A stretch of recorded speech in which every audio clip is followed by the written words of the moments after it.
engagement. Are there any issues of be declared that are not already declared? No, thank you very much.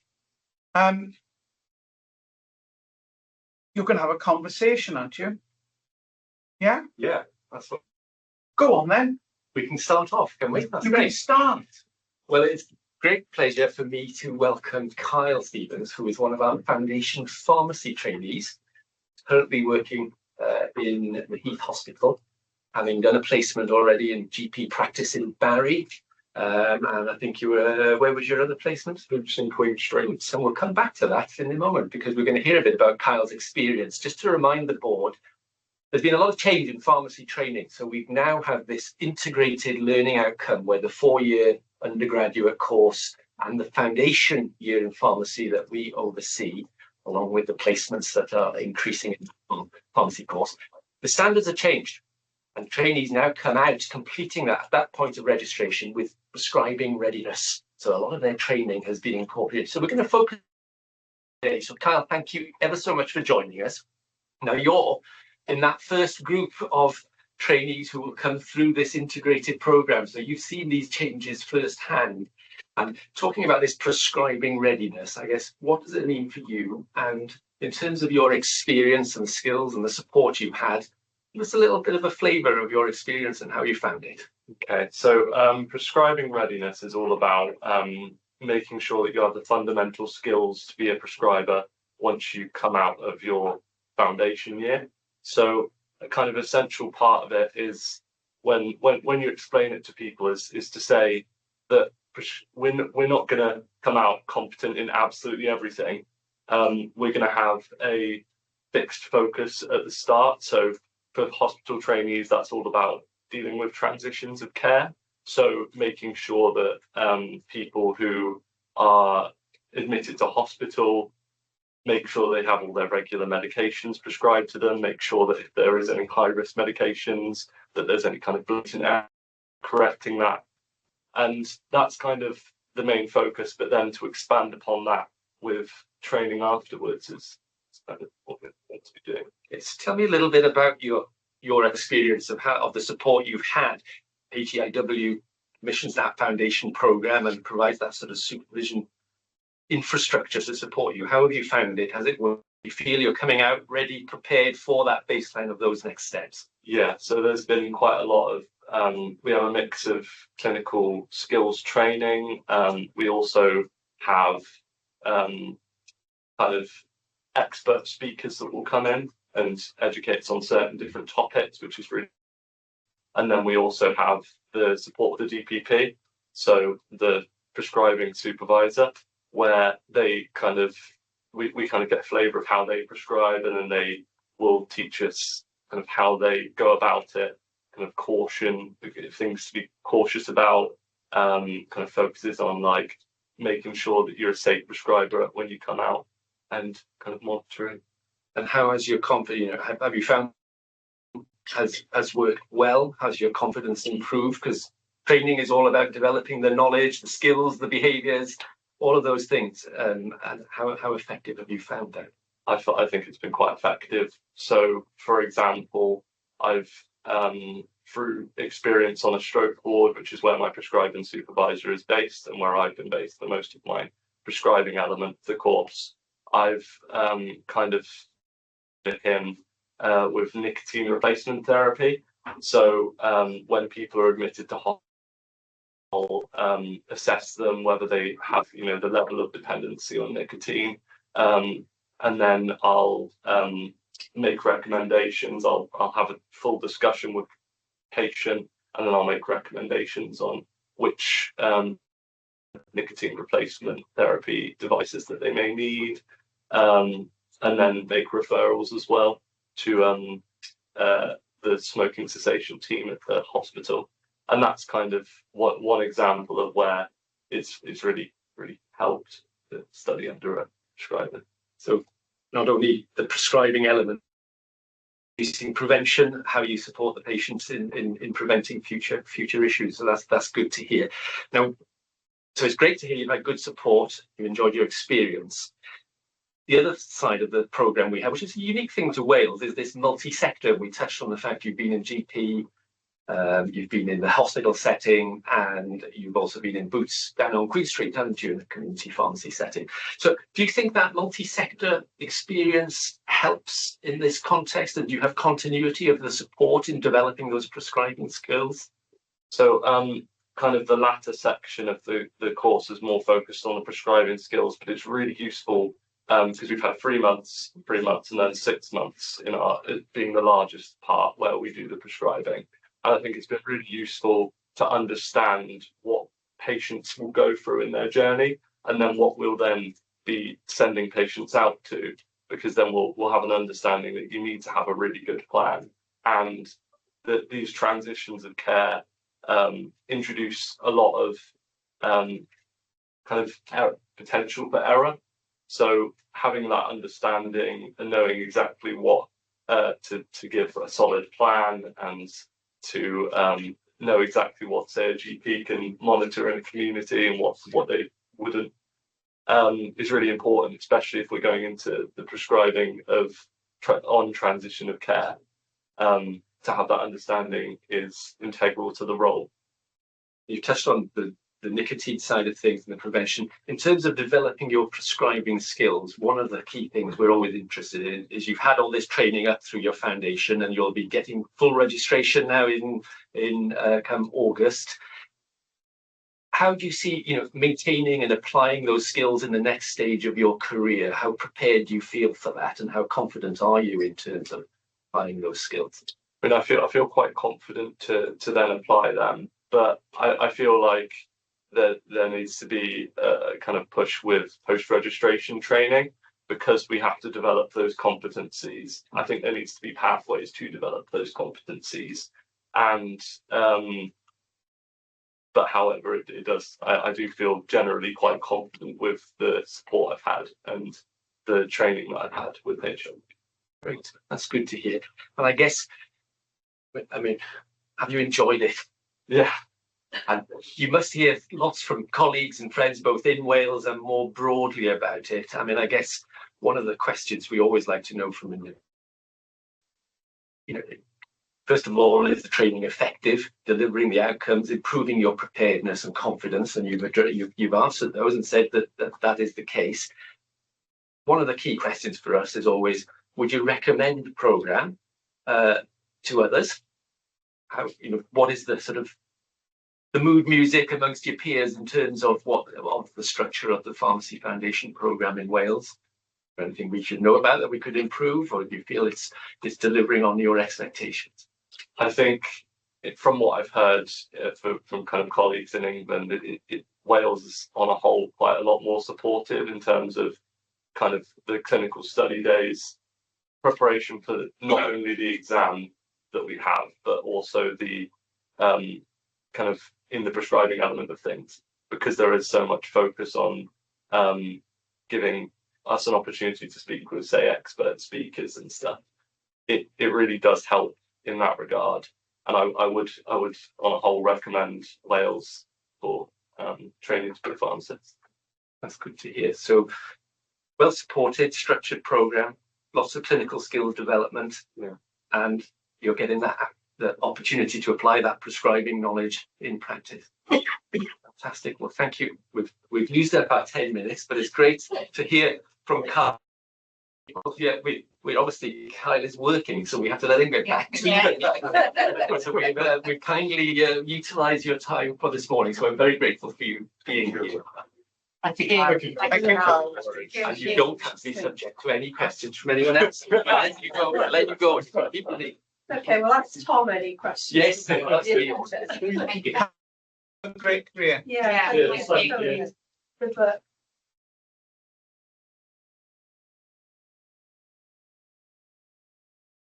Makes it all worthwhile, really, Yes, doesn't it it? does. Okay. Yeah. Tom's got a new career. Okay. Podcast with Dr. Tom. Can I get us into the body of our meeting now, please? The draft minutes of the board meeting held on the 26th of March has everybody read the minutes? Yes. Are there any matters of accuracy you wish to raise? Can you consider the action log of that meeting? Is there anything you wish to raise from the action log? And if I go back now to the minutes, are there any issues you wish to raise from that meeting that are not covered by today's agenda? No? Are you going to allow me to sign these minutes off then? Yes. Thank you very much. My chair's report is fairly simple. The world has changed. We have a new government, new cabinet minister, and 2 new deputy ministers. So that's the big change. What hasn't changed are the challenges that lie, and I think as an organisation we very much look forward to working with the new government and making the most of our really splendid workforce and the people we've got in training. Much of the work that's been going on in HEIW has been focusing on that transition period, important transition period from training into the workforce.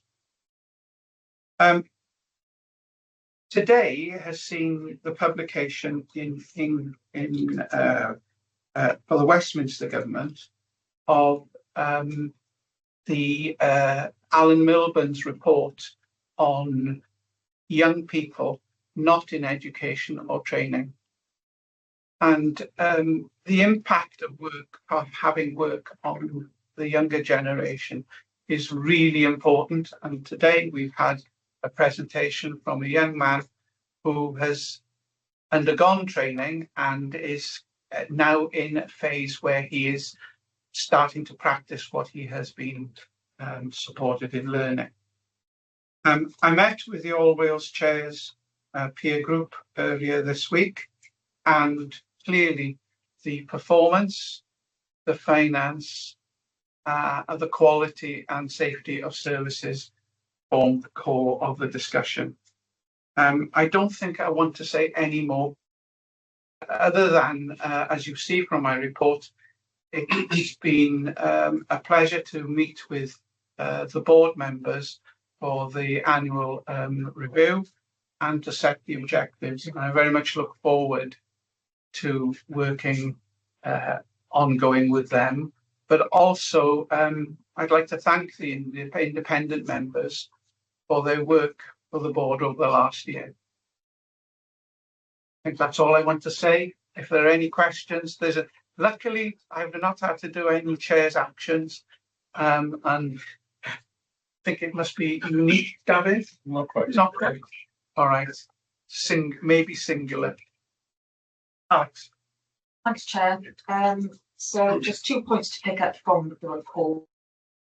One is obviously the section on graduate employment opportunities. So just to emphasise that we continue to spend a lot of our time and attention on that issue, working closely with other NHS organisations as employers, but also with Welsh Government to maximise the opportunities available for our nurses, midwives and ODPs who are graduating in the next few months, and that is our primary focus really for May and June.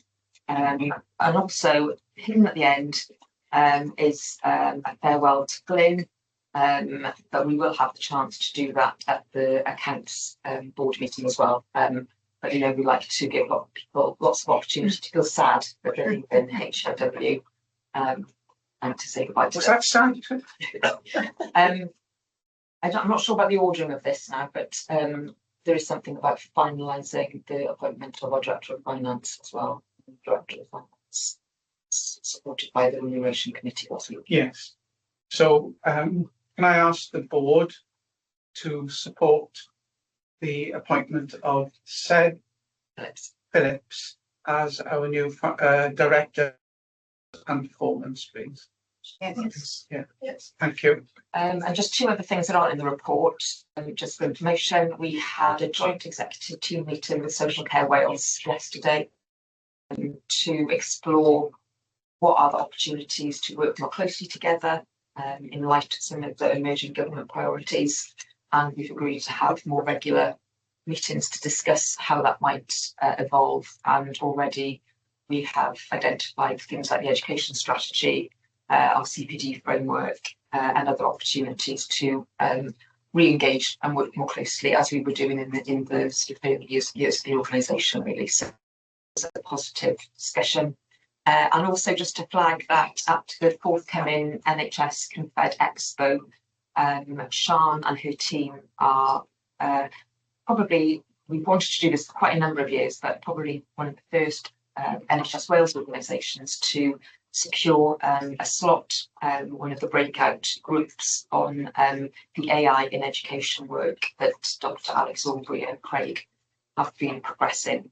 So I think that's a real good opportunity for us, because that work is very much leading the way in terms of how we use AI to support and enrich and enhance the education that we provide. So I think that's a really good thing for us to be doing.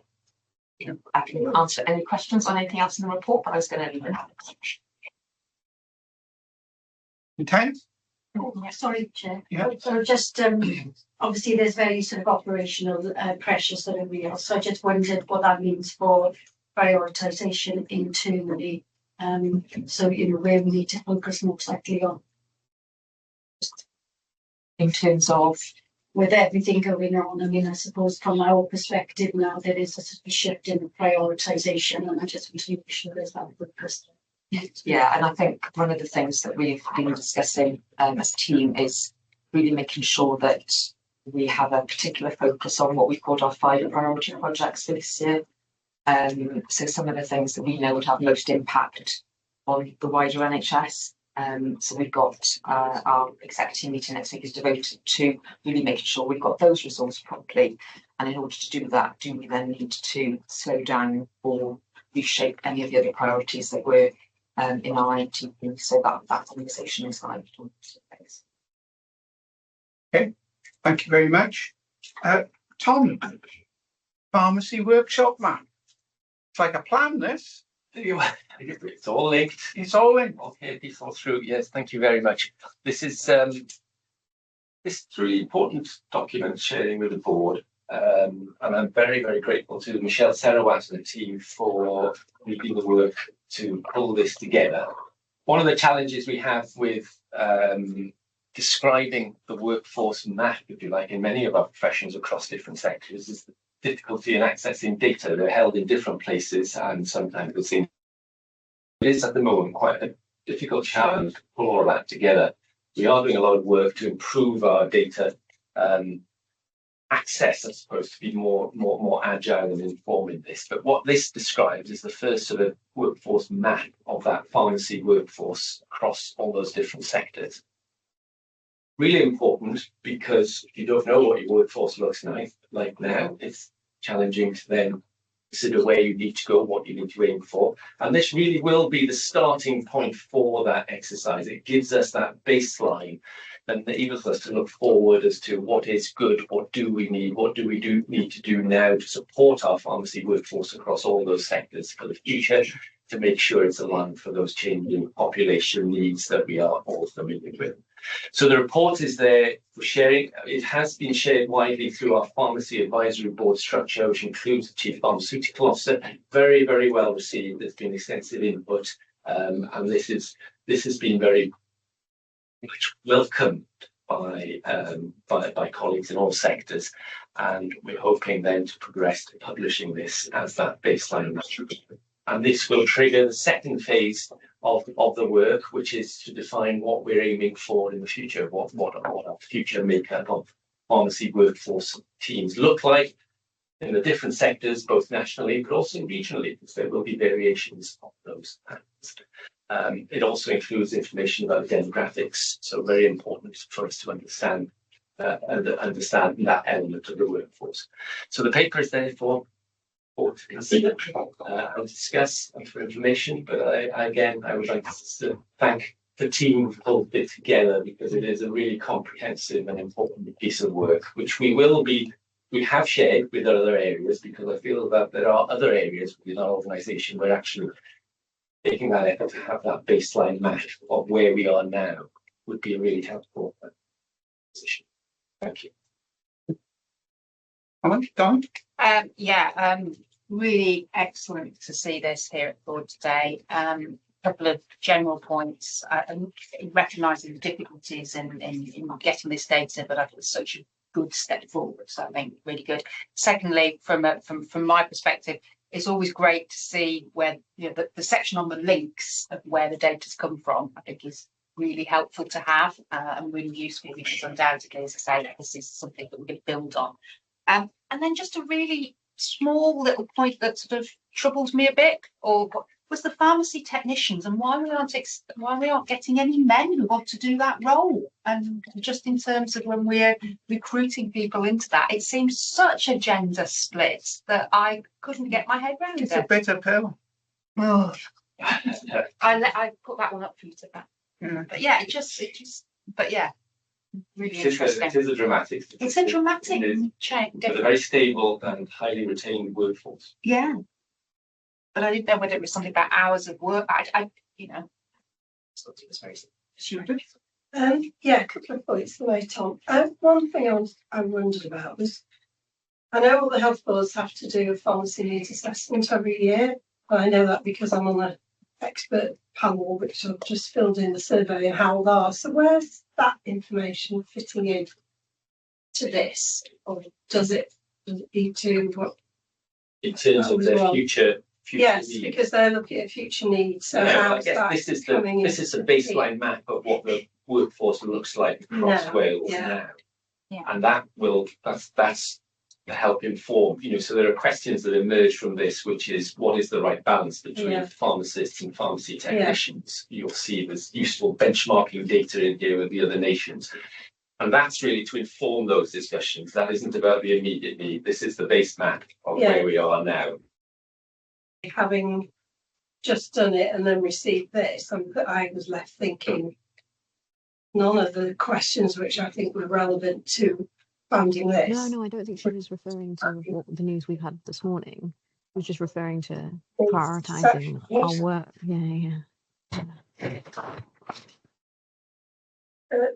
Yes. So I thought I'd done something and wasn't me. So I suppose that's just a reflection which I'll leave. The other thing is the comparisons between Wales compared to the other nations in terms of both pharmacy and the pharmacists, and you can read across. I was left thinking, so what? What is that a lost opportunity for Wales? What would be, what does it have such a lower percentage of pharmacists and technicians in Wales? Have we assessed the impact of not? Should we? Well, that will be this phase of work that we are now going in. Clearly, you can see there's a lower level of growth comparatively. Absolutely. What we are definitely seeing is the impact that pharmacy workforce we've contributed to developing in Wales is having through the changes. We do have the advantage of a very clear policy steer and leadership from government level all the way through in pharmacy. But the question is good. What does good look like in terms of numbers and makeup is the sort of next stage of the question that we need to ask for Wales. And just because there are differences doesn't mean one is right. No, it's an excellent report. That's the problem. It's so good. That's it. We have more pharmacy technicians proportionally and actually looking at the way the services are changing, that is probably a more accurate, a better position to be in terms of future needs compared to where the other nations are at. Okay. Thanks. Dawn, hello. Yeah, really good thoughtful paper. I suppose my reflection, and this one of whether to sort of bolster that, is are we still largely planning around current service models rather than that future state redesign, particularly relevant when we look at the primary and community care? So just felt that was sort of slightly, and also it's very clear that sort of the challenges and the next steps. So I suppose how quickly can we expect this work to become sufficiently mature to materially influence the commissioning. And that, they were my two reflections from a very good, thoughtful paper. Well, Nice to hear you. I think I think the future focus bit is clearly the sort of priority, and it is quite difficult to do that when you don't understand what you've already got. But we have a clear definition now of skill mix, professional mix, where we are. That isn't about then saying that is the right thing for the future. So the next phase, and we will be bringing information back later this year, will be about what that future focus needs for Wales in our pharmacy makeup, professional makeup and distribution should be. So this is the platform for that work, I think, Dawn. That's what I'm saying. John and Alex. Thank you, Chair. I've welcomed this report. Key for us as a board is that we're able to use data to support confident commissioning decisions, and that we're confident in some of those pipelines. And I think that this helps in workforce planning. There are some very worrying stats within it, but it gives us the picture. So we've said what those are. There's lower numbers in Wales, slower growth in Wales, focused retirements and vacancies. And what did jump out at me was 21.8%, I think, of people who are registered, we don't know where they are in the system. That they're of registered, we're unable to identify what they're doing and where they are within the system. So we're going to be dealing with a lot of challenges. However, your context to the paper was helpful, because that assures me that it can be used as a mechanism by which we as a board can support workforce planning, where we're able to be confident in what we're dealing with. Yeah, I think this is a map, not a plan, and it's virtually described as that because it is the first time we've actually ever had this level of workforce insight into where we're currently at, and that enables us to do lots of things next. But we haven't done those things yet, and I think that's the key sort of differentiation at the moment. What is really helpful from my point of view is looking at some of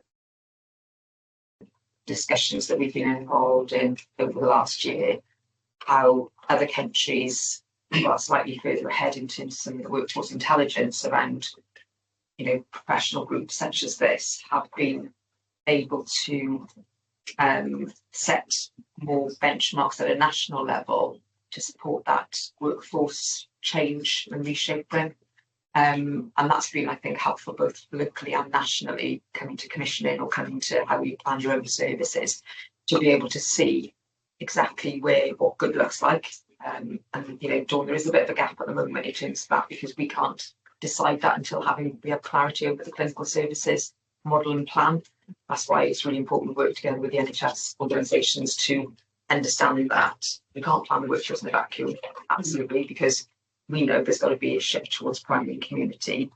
So whatever we do next needs to help that, but we need to understand exactly where we're going. Are we shifting 50% of care? Are we shifting 20% of care? Is it this type of care rather than? So I think there's lots of questions about that need to underpin how we would apply that to a plan.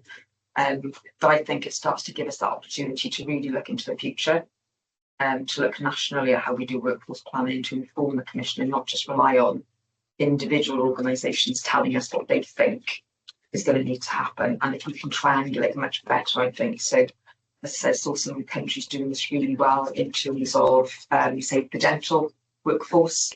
The Netherlands had a really great model as to where they were now in terms of their makeup and where they thought they needed to be based on service model and patients' needs over the next 10 years. And it gave them a roadmap, I suppose, to something different and better. We haven't been in that position before, so I think it looks like it's quite basic, isn't it, to look at a lot of information, but actually this is quite groundbreaking for us at this point. So Alan?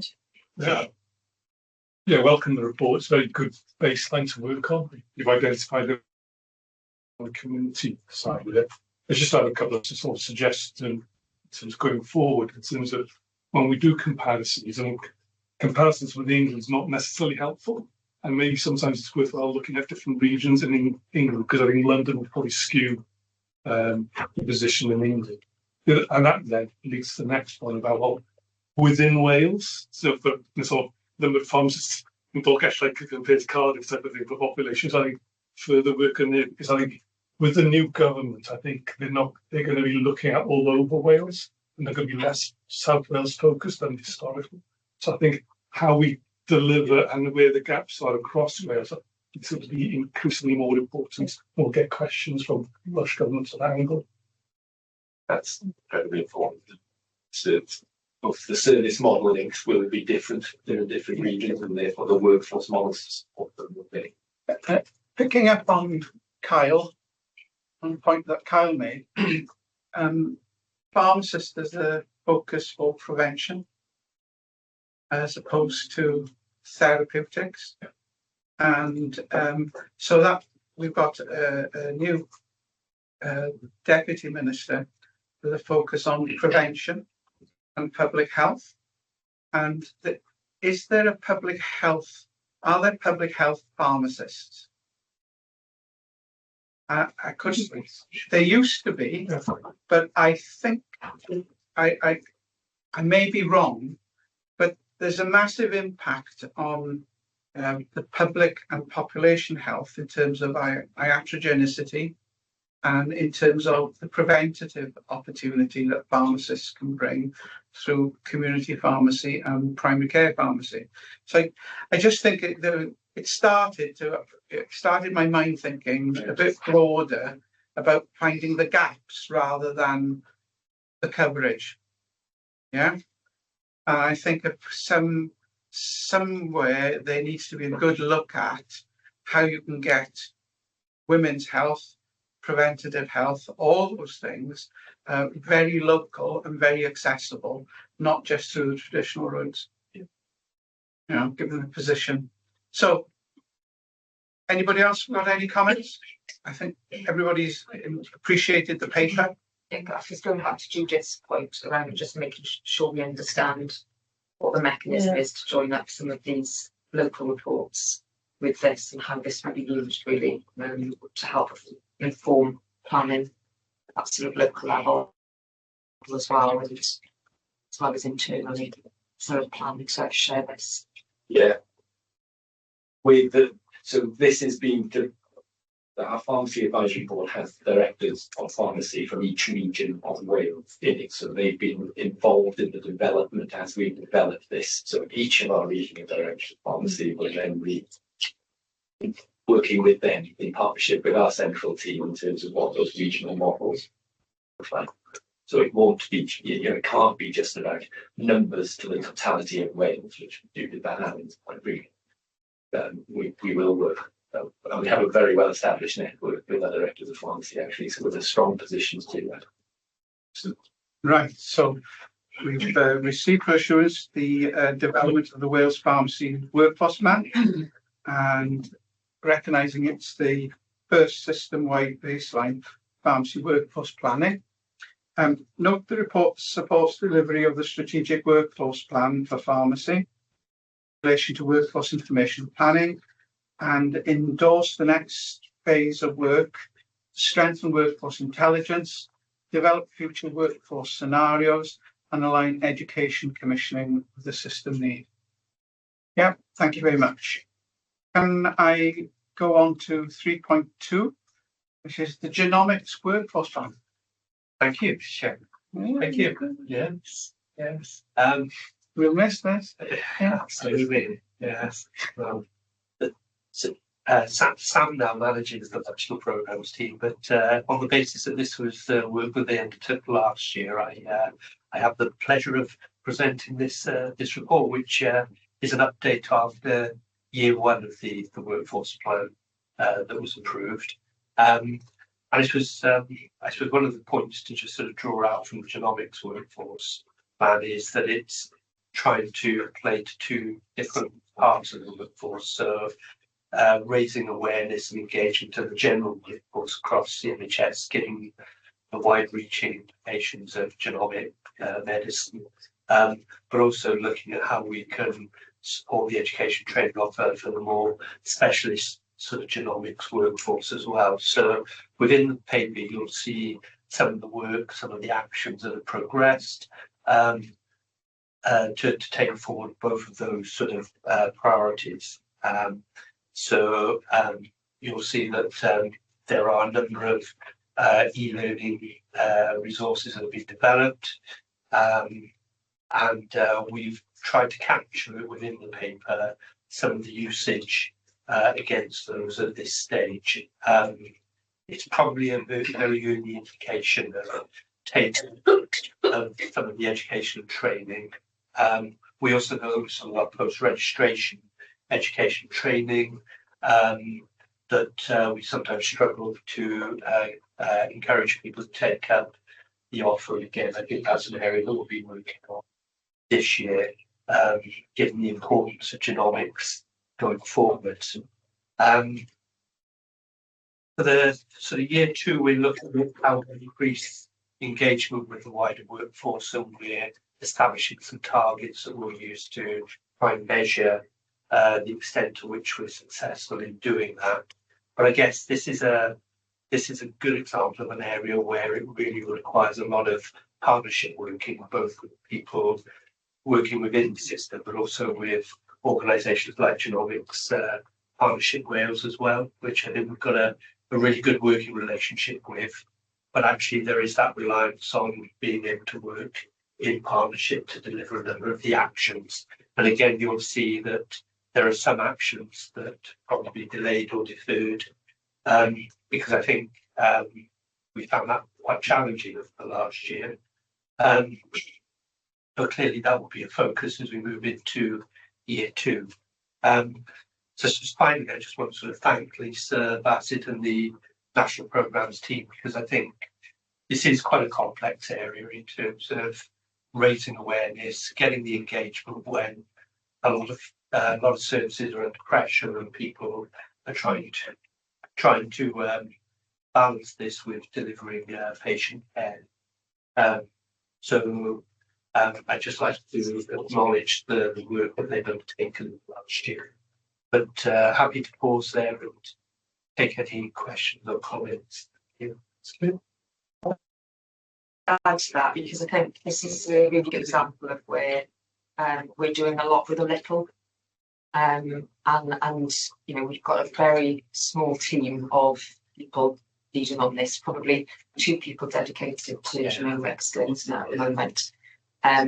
So you know, that's in comparison with the team that was doing this in England, where we had over 12 people actually working on genomics. So I think we're doing a lot with a little. It means we have to focus on certain priorities, and it means that the pace of change that capacity allows us. But also, I think to pay credit to Suzanne Rankin, who is chair of the Genomics Wales Partnership Board, who was the person who identified this discrepancy at the start of the process, because we didn't have any presence really within genomics education and workforce development at all 3 or 4 years ago. And obviously Suzanne, coming from England, was familiar with the resources that they had available, and in her role as chair of the Genomics Wales Partnership Board, spoke to me about, well, how can we set something up in Wales? And that's where the strategic workforce plan has really come from, and the good work that Lisa and the team are taking forward. So obviously we know Suzanne is moving on to a new job at the end of the summer, so I just wanted to thank her really for giving us the initiative and the hook to really get into this area of work, because it is very important, and it can be easy to push this aside in the focus on the very immediate targets that we've got, but nevertheless really important as a future facing organisation that we keep our minds on this as well. The other comments? Yeah, really welcome this. It's great to see it here and to see what has been achieved. As you say, Alex, but not a huge investment. Lots of people doing great work on it. Just a question: have we got ongoing funding to continue? And the second question, and I can see that some of it has been addressed already, but in terms of the genomic learning hub and the kind of users and completion, it looks like there's some work that has been done but probably needs to continue, because don't seem to get a lot of people completing, and that might be just, I know they've talked about bite-sized formats and all sorts, but it might need some extra work potentially to ensure that people carry on and do it, particularly on that introduction module. But yeah, great to see it here. Yeah, thanks. It's a really good paper, and I can see there's an awful lot of work gone into this. I think I went back to the priority actions and the aims of those, which was to support the workforce enhancing genomic medicine to improve outcomes for patients and the population of Wales. This didn't tell me how we're doing that. This didn't give me any outcomes as to where is that having an influence. And maybe it's too soon because it's year one, but except there's a new plan coming out as its delivery plan. It's soon to be published on what that means in terms of when. But when I look at the plan at the end, the action plan, which tells you what's been done by whom, but it doesn't tell you what's the outcome, what's been the difference. And it's hard to align all of these to saying this is the one that's made a difference. So maybe I suppose just asking the question, if we're going to move this forward, how will we know when we're making a difference to patients as outlined in the objective? Okay. Any other comments or questions? One of the areas, Tom, I think that this needs to get into is general practice and primary care settings, particularly the nurses in primary care. And you have to start at a very, very basic level, but if you don't start, it doesn't get done. And looking to the future, genomics is going to be way, way more and more upfront, Dave, opportunities for giving great care for patients. I think it's been a really good idea to get on with this and not be left behind, because just reading the BMJ this last month is full of immunogenomic opportunities, and that understanding is going to get out of just being a specialised thing. We need to increase the generalised experience. So that bite-sized learning is exactly the sorts of things that can be used in practice, in general practice, particularly around training nurses. Who and you know, we have got a primary care faculty. I think this genomics should be part of that, of their perspective. Okay, so Ben? Yeah, I mean, I think I acknowledge the point about outcomes for patient care. I think at this stage, if you like, the evidence that we use when we develop the plan to do these things, upskill the workforce, it will obviously result in improved patient care. But I don't think we're at that stage at the moment where we could visibly measure any changes and improvement. The take-up, we are actually looking at some specific areas. So around some of the oncology teams in Belinda are looking to do an improvement project that will look at how we improve the education offer for that particular group of staff. But it may well be that we also want to look at some other areas. So you mentioned primary care chair. So that's where I think we can probably look at it more specifically and hopefully try and measure some of the difference it makes. But this is quite wide ranging because potentially it impacts on nearly all of the workforce within the NHS as well. So it's this issue of impact. Really need to come back to board development about how we best do that, because we've talked about it a lot through our end of year reviews. And I think we're much better now at measuring things. So, you know, we're not just putting in place education, we're measuring and can tell you how many people have accessed it, how many people have finished it. We can tell you what people thought about it in terms of the individual impact, same with leadership programme. So we're better at measurement inputs and outputs and qualitative impact on individuals. What we haven't yet done, and you made the same comments, I think, on the mental health paper last month as well, is how is it possible for us ever to track that through to those outcomes, because there are so many other variables. If it's not, do we need to reset how we're defining the objective? Or are there some instances where we do need to say it's about improving patient care and we need to do something specific that's set up from the start that's going to help us get underneath that? And I think that's what, I know John has been encouraging us to do this for a long time, but I think, we do need, I think, Sam's expertise as well within the team now. I think this is something that we can really nail. Our approach is going to be as an organisation, so that we don't get into this being too ambitious in the way we define an objective, but then not actually having the ability to measure whether we're meeting that. So, and different models of evaluation and impact assessment. I think we need to understand what all of them are and target them at certain priorities, and then maybe say, like, touch on others. You do need to have a good parable, some good stories that actually join up all those dots. We can't do it for everything, perhaps, but perhaps we can do it for those things where it's really important that has an effect. Okay, I'm asking you to note the progress that's been made during year 1 of implementation of the Genomics Workforce Plan. Thank you. HEIW Staff Survey 2025 Insight. Helen. Thank you, Chair. So the report presents the findings from the 2025 HEIW Staff Survey, which forms part of the NHS Wales National Staff Survey. And this is our primary organisational mechanism for capturing staff voice and insight, providing a consistent and comparable view of workforce experience over time and across NHS Wales. This enables us not only to understand how colleagues are experiencing work within HEIW, but also to ensure that this insight directly informs our organisation development, our workforce planning and our leadership priorities.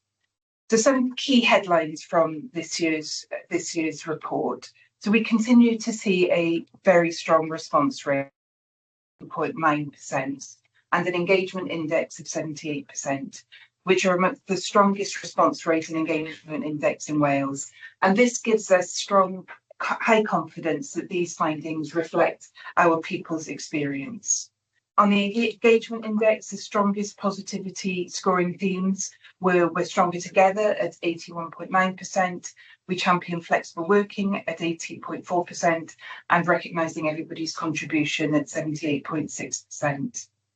Findings relating to line management, team working and local working relationships reported positively.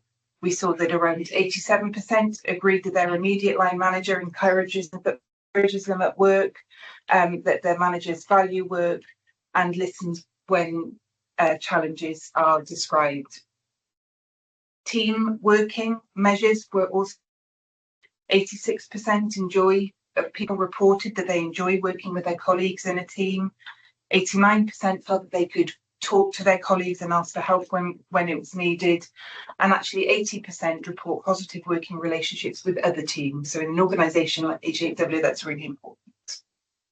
We see positive experiences relating to inclusion, team culture and compassionate working relationships. 86% of colleagues treat each other with respect, understanding and being kind to each other. And actually importantly for us as a board, the inclusion sub-theme increased slightly to 83.5 in this year's report. In every organisation, there are things that we can do better and we can improve on, and the survey also highlights some emerging pressures for us, particularly around workload, organisational change and career development. We saw a decline in people feeling that they were able to influence the changes that affect people's work from 70% to 68%. We also saw a slight decline in the people feeling proud to tell people people outside of the organisation that they worked for us, and that reduced from 78% to 71%. We also see through the report some continued pressures associated with workload resilience and working practices. So staff reporting that there aren't enough. 54% have reported that there's not enough staff to do the work. Staff experiencing unrealistic and work being emotionally exhausting. So burnout measures remain an issue of concern for us, despite us being above our benchmark comparator. And these themes were also consistent with NHS Wales themes as well. Key in having this insight now is what we have done and what we are doing. We actively used the feedback last year in the programme for our staff conference. It contributed to the work that we've been doing with Arden and Jem on our ways of working operating model, and it informed leadership development activity last year. We also set up successfully a forum for directorate representatives to look at the results at a directorate level and then bring those together for sharing and learning. And that's something we would look to continue this year.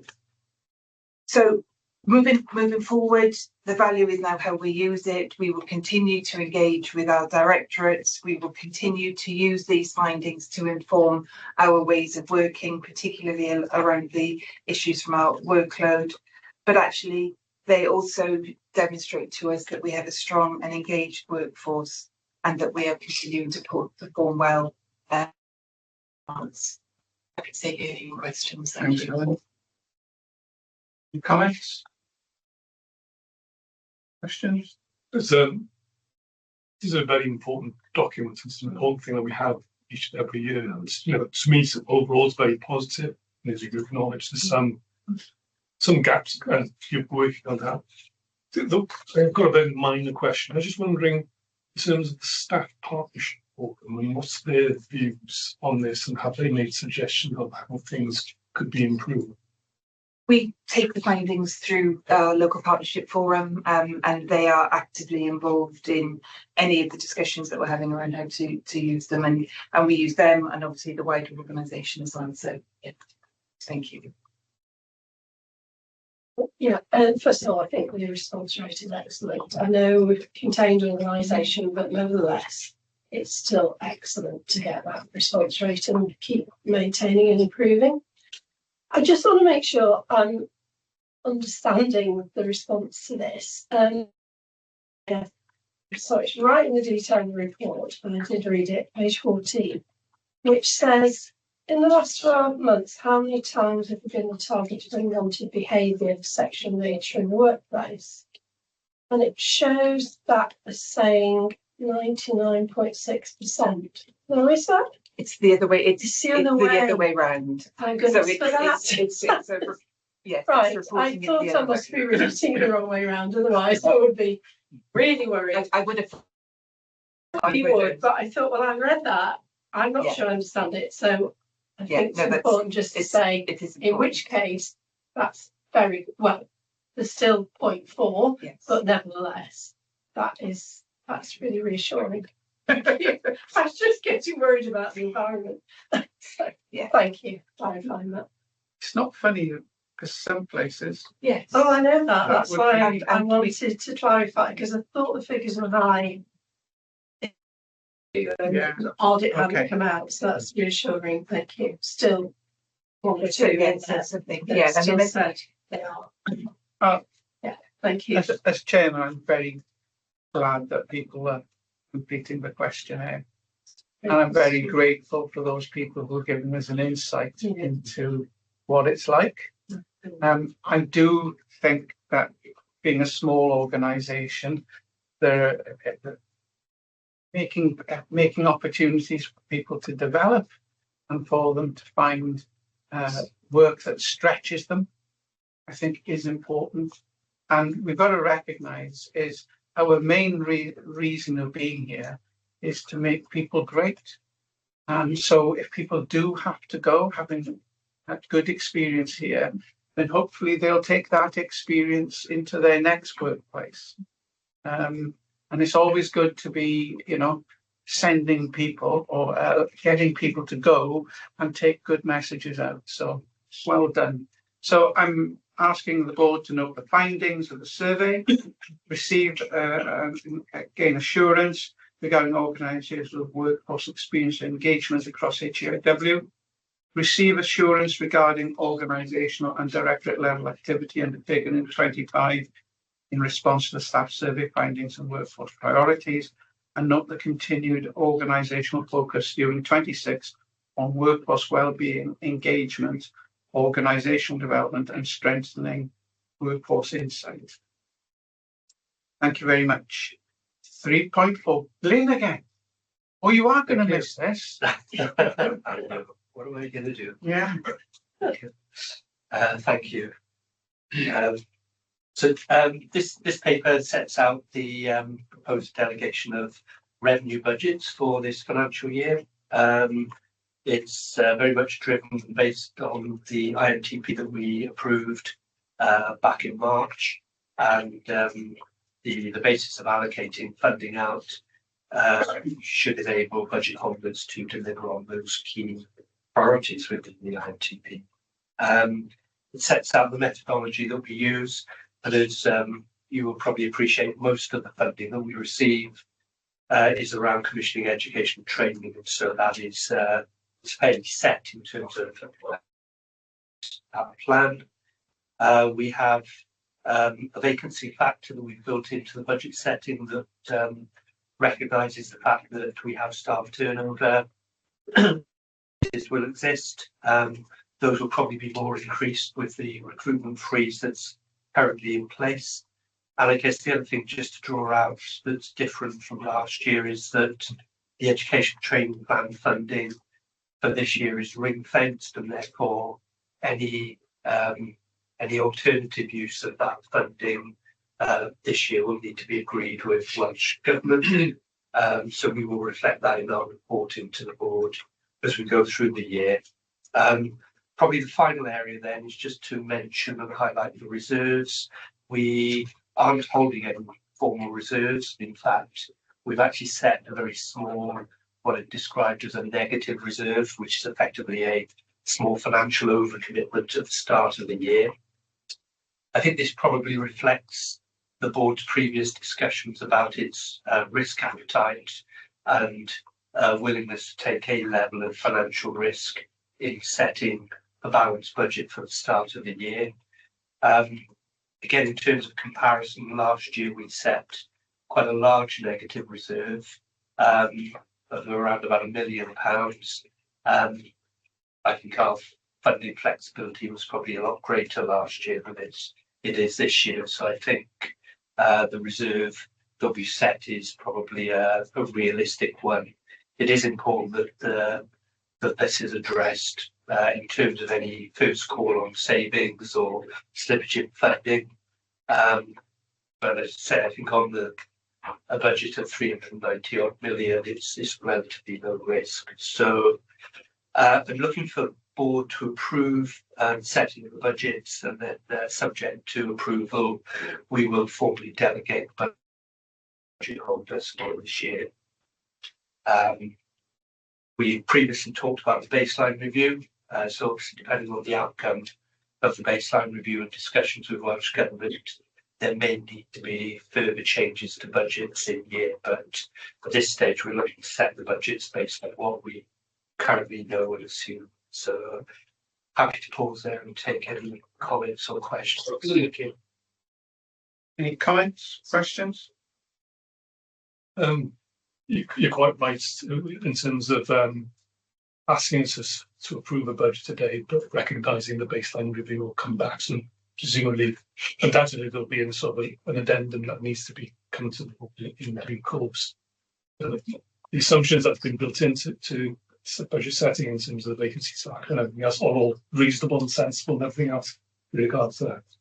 I suppose my concern is not in terms of what you're proposing. My concern is around the ring fencing mechanism and getting a mechanism with Welsh governments that there is regular meetings in place so that we can handle the things that they now need to handle, because they now want an active interest in managing the resources. Because whilst they've said they want ring fencing, they need to be geared up to handle this now. And I think are they ready for it, and can we get responses on it on a timely basis? It's going to be sort of quite critical for them. So I'm very much opposed to today. I'm just flagging up my concerns on external factors rather than internal. Yeah. Okay. With it, any no? Right. Okay. I'm asking you to agree the methodology utilised to establish the 26-27 delegated budgets and reserves.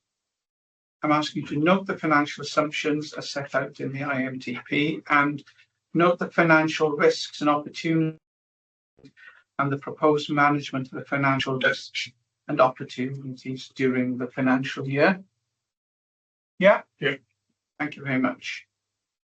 3.5 NHS Wales operational managers and leaders development.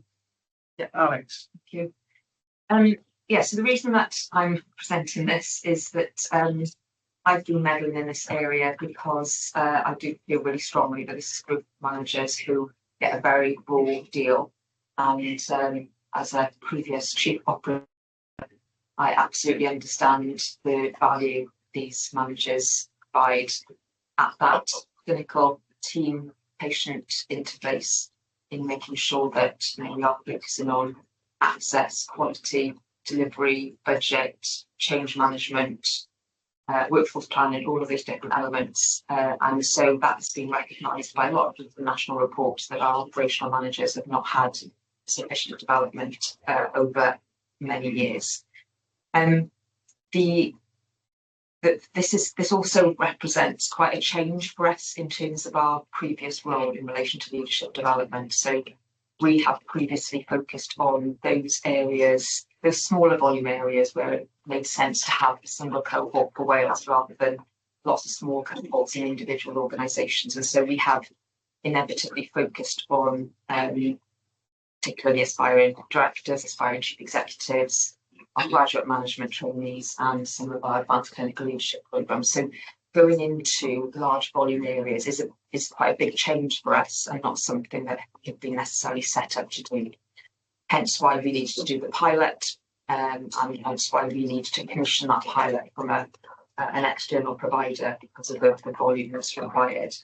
So the paper sets out for you where we have got to with, in particular, the pilot for a leadership and management development programme and the plans now to procure that in order to roll that out as probably a one-off in the first instance to what I suppose I've described as a backlog of managers that haven't had much development or have had inconsistent development in their own organisations for a number of years.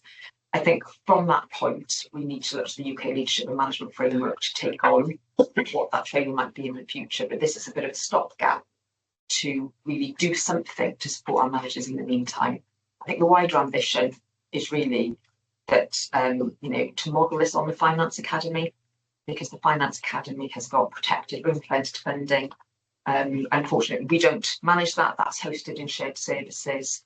That provides a wealth of resources, training and support, not just for finance managers, but for people who are not understand about financial management. And I think that's got to be our ambition around operational management, because we need to really keep those individuals up to date with all of the skills that they need to do that absolutely mission critical job and help our patients get the best possible care.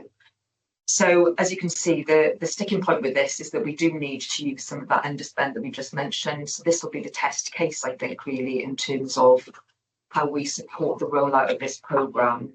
I very much feel that this is a first priority call of any underspend we're going to have against the ETP. We did have a couple of hopeful conversations during last year with Welsh Government about where that funding might come from, but those have proved to not actually produce the funding we need. And so that's what I'm really asking the board to do today, as well as updating you on what I think is a really important programme that we know has been singled out by the previous cabinet secretary, and I'm sure will continue to be a priority with this government. It's good. John? So, Chair, I welcome the paper. I think it's absolutely important, and I'm going to reiterate what I've said previously, what you mentioned earlier, Alex, and that is, whilst it talks about the need for measurable impact. It talks about patient flow, behaviours, etc., etc. I think we need to be explicit about what is the clear evaluation framework, and what does that evaluation framework look like, particularly as the pilot 600 whatever K it is going to be invested, and then the sustainability of it. So the evaluation framework is key to the argument that we use for it to be sustainable. Yeah, so we absolutely agree. So we have evaluated, the original pilot was 27, which has been evaluated. That was obviously a short-term evaluation, so it hasn't seen the longitudinal impact of having managers who've been through that programme. That is definitely been designed into the rollout of this for the whole of the cohort. And there've been some ideas already put forward about how we're going to capture that impact, not just the feedback from the participants themselves. So that's definitely part of thinking, John. Yeah, I think it's a great paper, and I would absolutely support the establishment of an Operation Managers Academy, and I think we should host that, would be my view. I think that makes a difference or not, I have no idea, but that would be my view. The other thing I'd say is because this has been something that's been commissioned, I suppose I want to raise the fact that people's views on whether this should be coming through to CQC, because we don't look at any leadership programmes at the moment. I've raised this before. We know what we do in the committee, but I just think this is another area of education that we're commissioning, and we should look at it from a quality perspective as well. So I'd sort of like to put in a bit of a bid, but I'll leave it with the execs maybe to think about that. You consider that. Yeah, I think that would be helpful. Yeah. I think so. I think there's opportunity, and I think that would be they'd be getting some beds. Yeah. I feel like bringing a balance in, bringing other people within the service. Thank you. Thanks. Well, going to email you out the draft CPD strategic framework. Oh, right. So that you can see before it comes in July. But that would also be about us internalising the CPD that we provide, but how we actually review all of that. And I think it's a really good point about when you do that operation review, where does that have to? I think recognising managers. I think everybody has a good old go when things go wrong at managers. But how many managers actually get the accolades of when things go so right? And I think the whole system needs to know how to value the individual members of the team.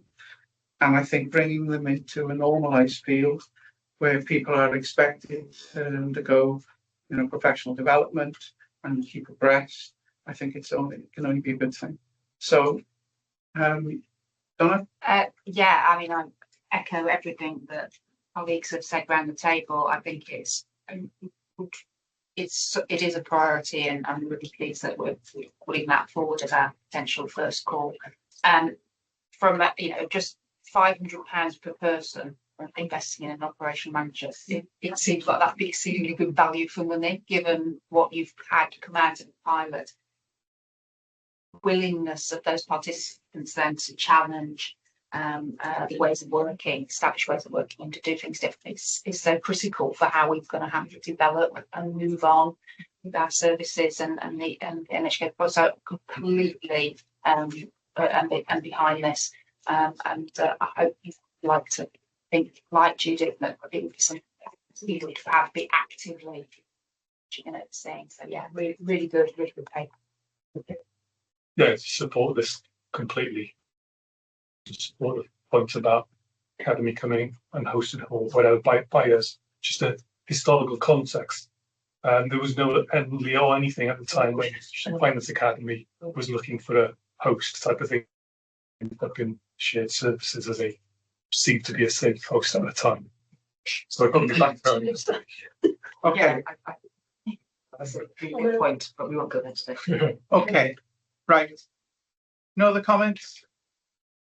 Seems won everybody over. Yeah, I'm just thanks to the team that has been, working with me on this because you know, we have had to work very closely with Welsh Government and all the Chief Operating Officer for the group, and they've done a great job. So thank you for that. Okay, so we're noting the work undertaken to date to support the operational managers and leaders across Wales. Note the proposed national rollout of the operational managers and leaders development programme and support the allocation of funding from the in-year underspends unless government wish to fund it. Well, I think this we will need to get permission to use that underspend based on Underspend for 26-27 and 27-28. It's important this thing has longer legs than just the 12 months. Okay, thank you very much, everybody. It's now 12:15. We'll take a comfort break until 12:25.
come back fresh on all, and we'll get on with the integrated performance report under agenda item 4.1. Thank you. Thank you. So you have the performance report for last year. So this sort of rounds off the end of last year, and because most of our objectives, IMTP objectives, were based on delivering by the end of the year, you'll see that in terms of the RAD rating, people have delivered or they haven't delivered.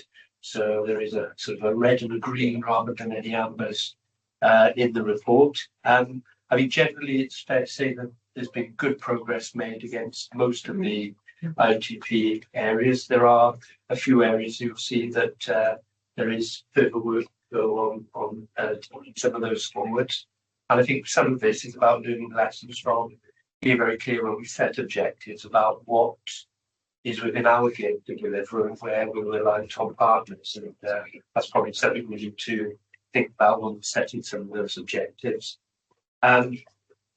You'll note that the PADR compliance has dipped a bit, and again, I think that probably just reflects that there was probably a lot of the work going on towards the end of last year into this year, particularly around things like the IMTP and delivering some of the work objectives, and that's resulted in appraisals, some appraisals taking longer to do. So we would expect to see that improve by the time we report back to the board in July. Other areas within the performance report and conscious we've covered elsewhere, so things like graduate employment opportunities. And I know that in terms of the quality of education and training, that gets looked at in quite a lot of detail in ECQC, so I wasn't going to cover those off. So happy to take questions and comments. Okay. Yeah, thanks. I always enjoy reading this report. I think we popped out. We've got and then expanded users to 38k. What was that success? What? Sorry, do you want? Yeah, I think it was in there. I'm trying to put it. 38k users expanded. And I thought, what is success looking like for us? I mean, Probably like 100,000. Yeah. Which is well, so I mean, this is the conversation we were having through the end of the reviews in relation to a lot of these numbers. What do they mean, taken out of context?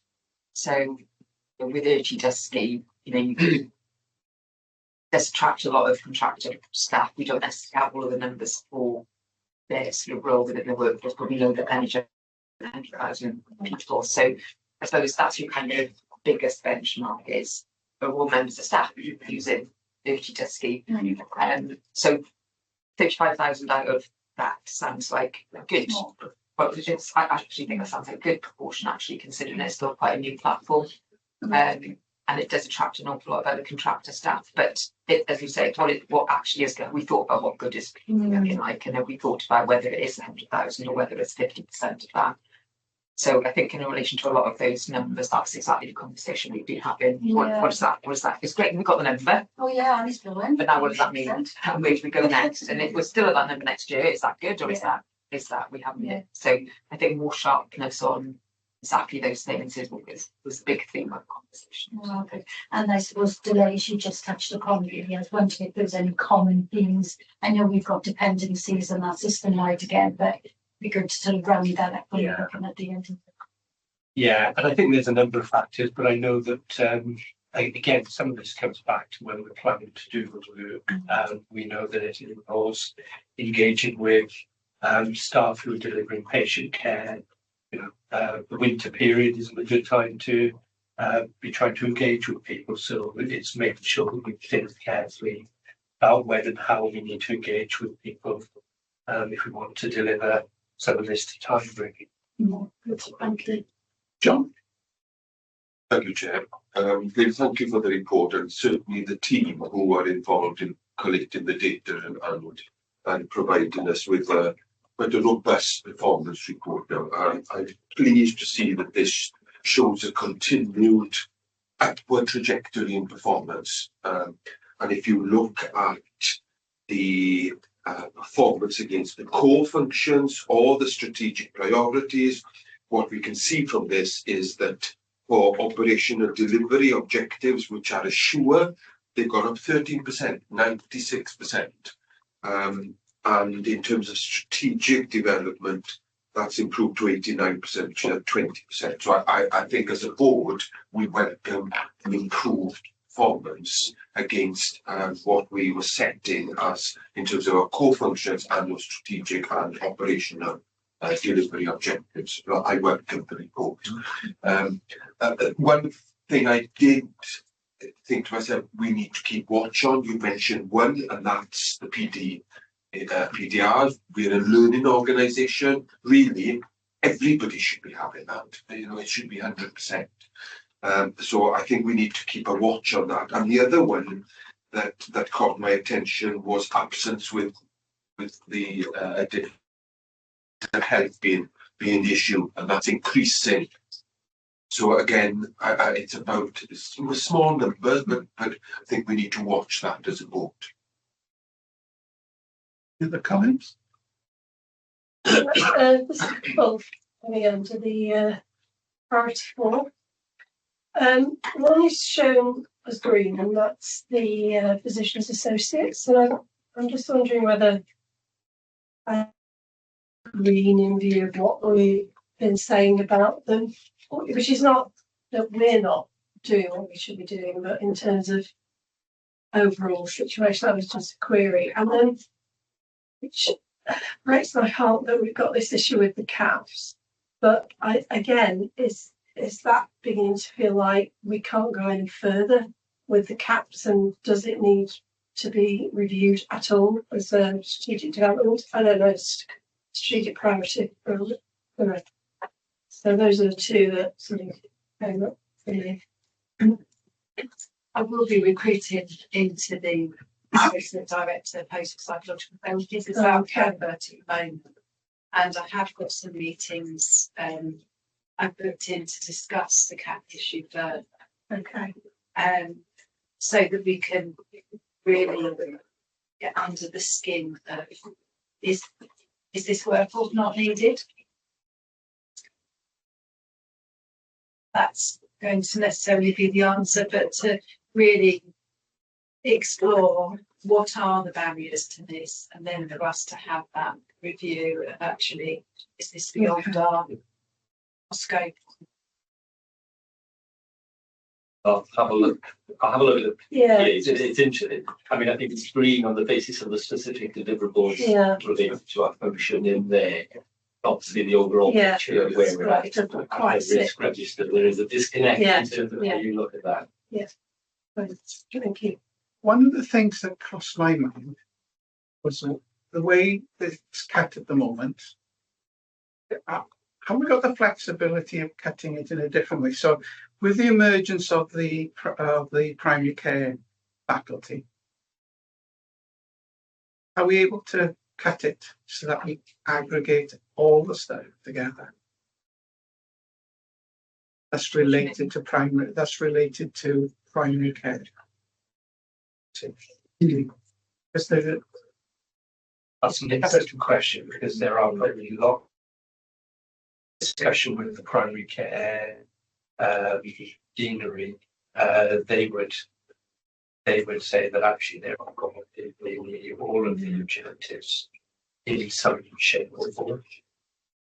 I think that's true. I think it'd be very difficult to capture it single, but we do need to have a mechanism to see what that degree achieves overall in terms of its contribution. So one of the things is objectives and impact. So there is another iteration of this up front to put some impact measures or expectations, and you certainly need longevity for some of this. But for instance, with CPD, if we had a situation where we had a Once for Wales educational element, where we wanted to specifically hone in on a specific set of staff, we would be able to set an expectation about the outcome of doing that.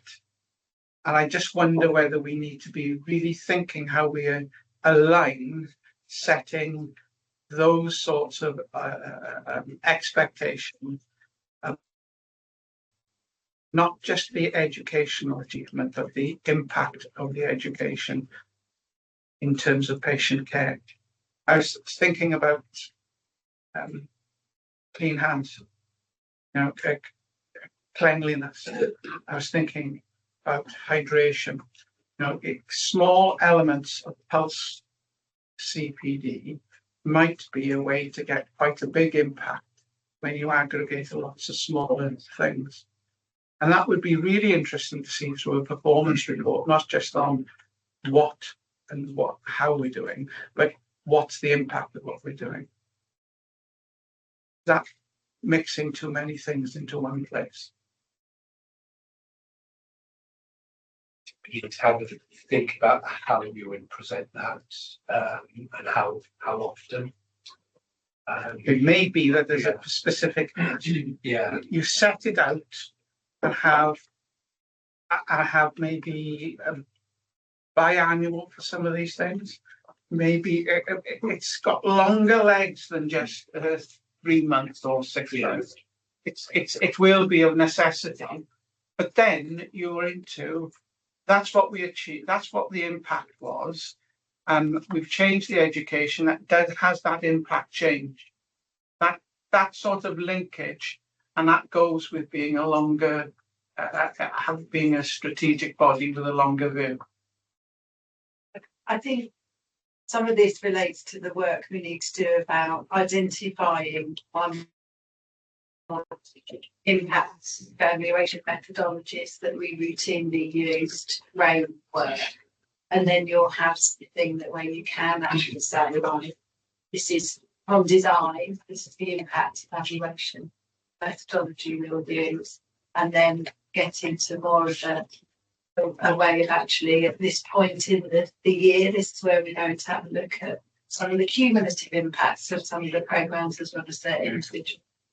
I would encourage you to, with the expertise, that we start to think about this. Yeah, so we're going to, I've got within my team, which is brilliant, the lead from Health Care Research Wales, so a meeting of that to look at a couple of methodologies that we could potentially use conversation with the executives. Great. Okay. Chair, one very small point, but it was highlighted in the alert section for us, and it was the Phase 2 Academy proposal, which obviously went into Welsh Government in December, waiting a response. Now, a lot's happened since then, but I just wondered if we've got any indication of timelines or position coming out on that. And so we chased up and it's with initiative policy improvement. They provided us a feedback letter and I met a few weeks ago. We're doing some work to provide some additional information that they've asked for, and that's on how we evaluate performance of the academy. And we're also doing some work with philanthropist and health park development, which is going to be the southeast base for the national, what will be a national academy. So there's work going on to progress that. I can't say exactly when we'll get an outcome. It's woven into the philanthropist and health park development as part of that. So if we provide the information that P and I are looking for, then we should be in a position to put that fund. That's helpful update in that there's work ongoing on that, we're progressing it. Thanks. Good at asking questions. Are they good at answering questions? That's an interesting thing. It's disappointing if they're not. There we go. So we've received the report and we've highlighted a few issues, and we look forward to the next one. Okay, Director of Finance report. Oh, it's you, Glyn. It is. Last one though. Yeah. Is it framed and signed, this one? It can be.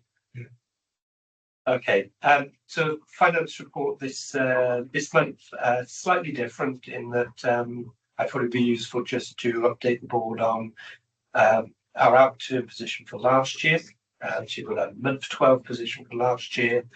We've also got a position for the end of April of this year. I'm conscious some members of the board are also members of the audit insurance committee, so they will have seen the draft accounts that were prepared for last year.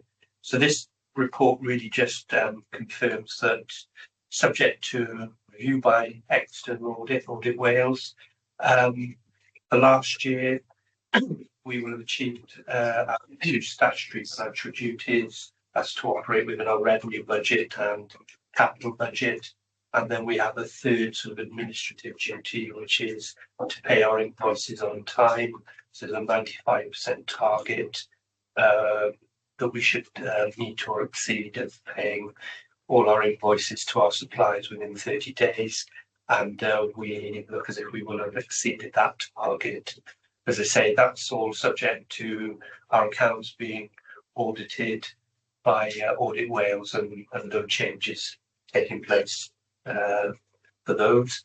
Then if we fast forward into this year, month 1, so end of April, not a great deal has moved in terms of if you think the budgets that we set to start the year, we wouldn't expect a lot of variation. So at the moment, we're reporting a small surplus of £39,000 on our revenue budget. In terms of capital, we're starting to spend some of the capital around the IT refresh programme that we've got. We're in discussion with Welsh Government about additional capital funding for CODI, and it comes back to the discussion earlier, I think, about having probably more of a medium-term view about the programme of work on legacy systems and investment in CODI and digital systems. So I think there'll be more to say as we go through the year in terms of capital funding. So those are all the things I really wanted to raise. Again, happy to pause for questions and comments. I just want to congratulate Glenn and the execs in terms of successful financial year end, in terms of meeting statutory duties, also successfully managing the risks in the plan at the start of the year, and also then turning funds to Welsh Government. So well done. Yeah. Okay.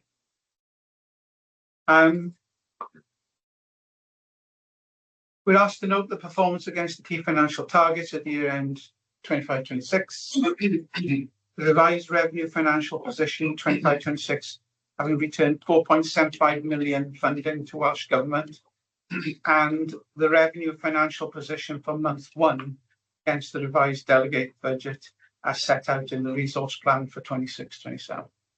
Thank you very much, Glenn. Yeah. Adequate. Yeah. There we are. Can I have that free? Very. I tell you what, very. Governance, leadership and accountability standard 4.3. Dafydd. Diolch yn fawr iawn, Cadeirydd. Felly, da ni'n gofyn i'r bwrdd ystyried a nodi'r asesiad o'i gydymffurfiaeth a'r cod marfer da ran llywodraethu corfforaethol yn gwneud hyn yn flynyddol. A mae'r asesiad wedi atodi yn atodiad rhif 1. Mae'n braf gallu adrodd nad oes unrhyw gwiriad o'r cod i'w adrodd eleni. Felly, da ni'n gofyn i'r bwrdd os gwelwch yn dda i ystyried a nodi'r asesiad. Diolch. Diolch, Dafydd.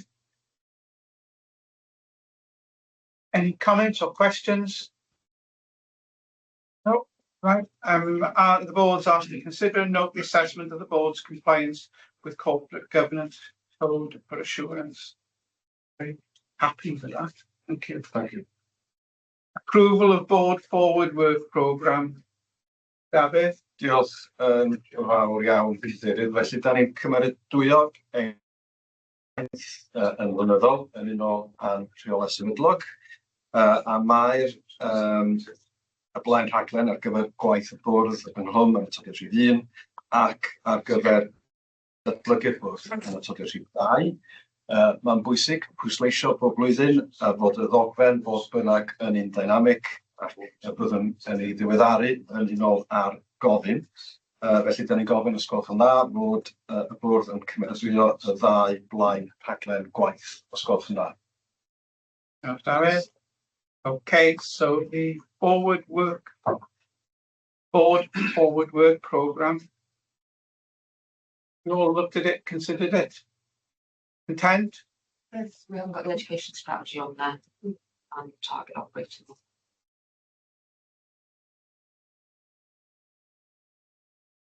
But the key to having 5 priority projects, well, those to reflect on those marks and So those to be added. Thank you. On that basis, can we approve the 26-27 board forward work programme? Yeah. Okay. 4.5, key issue report from Audit and Assurance Committee. Alan. Thank you. There are 2 highlights reports on the agenda today, just reflecting the busy time of the year for the Audit Committee as it gets to year end. There's nothing to highlight in terms of alert and advise. As you can see, this time of year, submitting a number of reports, both at the end of the year reports as well as looking at the plan. The only thing I wanted to highlight was on the second one, in terms of that we've had the draft internal audit and report and head of internal audit opinion, and I'm pleased to report the fact that we've achieved substantial assurance, and HEIW was the first organisation to receive such an assessment from internal audits. I think it's a major result for us as an organisation, and we should all just acknowledge that. It doesn't mean that we've got high standards to maintain going forward, and we shouldn't be complacent. But I think it was important to highlight that to the members of the board today, because being the first one to achieve that is a really positive thing. So that was the only thing I really wanted to highlight from those 2 reports. As well as that, you've then got the Audit and Assurance Committee annual report, which sort of describes all the comprehensive activities that we've taken through the year. I'm not going to go through in detail because I understand everyone's read the report. I'd just like to thank Jane, the former chair, and also other committee members for their input over the year, and also in terms of colleagues, both executive colleagues and also internal and external audit in terms of their work throughout the year in terms of timely work programme and delivering all the time. Well, given the changes at the executive level and at board that are coming, then the challenge is to at least maintain those very high standards and improve on them. So it's a good place to start. So members of the board are asked to note the content of the Chair of Audit's report and note the Audit and Assurance Committee approved the Audit and Assurance Committee annual report, the meeting held on the 23rd of April 26. And I think we should also thank internal audit for the way they've worked with the organisation and for their views. Yeah. Thank you very much. In committee decisions, the paper is there. Is there anything you need to raise? Thank you. Then probably one of the most important things is our corporate risk register. Alex, anything you feel as the chief exec we need to be reflecting differently in the corporate risk register as it stands today? Well, I think there is a new risk there around resident doctor practice since last time. Very good going about all of the risks over the last couple of weeks. Some of them have been reshaped a little to reflect the change in the environment, like the fill rates, the impact of having lower fill rates is A, not as probable with lower commissioning levels, and B, not as much of an impact given what we talked about earlier on in terms of future vacancy situation. So we've done quite a lot of work around that. So yeah, unless there's other observations from the board, I think we're quite content with that. Yesterday. Okay. John? Thank you, Chair. Just a comment. I'm not going to speak on the individual risks because I think we're at a position now where the risk register reflects the nature of what we're having to deal with. And as a board, we're always keen to try and improve how we manage risk and how we deal with risk, and appreciate what needs to be done. And certainly that's the impression that I get. So I read through it and I thought, how can we further mature our approach? And when I read them, I just wondered whether, when you look at someone of HEI funding, student fill, vacancy issues, I asked myself the question, we often look at these risks individually. Are we getting to a position where perhaps there is a compounding effect or a cumulative effect of some of these risks, and whether we should be thinking about looking at some of these risks collectively? I don't know. I'm asking myself. Because if that is the case, and there's a compounded effect by some of these together, because some of these are related, they're linked, and we may have individual mitigations to some of the risks, but should we be considering, in some occasions, where when they come together, there's a compounded effect or a system-wide effect, more of a coherent impact? I don't know if I'm expressing myself, but that's how I think we're in a good position.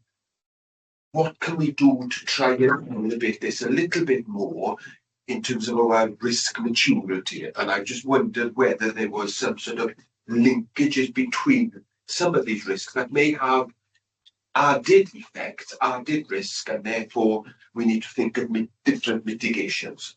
I'll leave it there. Would that generate though a different strategic risk that would be on our strategic risk register? It may well, yes, might well be, and it will certainly be strategic. I don't think it'll be operational. Yeah. It won't be certainly where we need to have a look at whether we've got the strategic. Absolutely. Yeah. Can I ask for a bit of work to be done? Can we look at, say, the top 5 performing organisations in the NHS in the UK, and look what their corporate risk registers look like and their strategic risk registers look like? I just wonder whether other people have gone down this journey. This compounding risk and impact, I think, is more strategic risk. It is, absolutely. Yeah. Yeah, I did. But I'm using it as an example. But there may be a way of triggering from the corporate risk register into that strategic risk.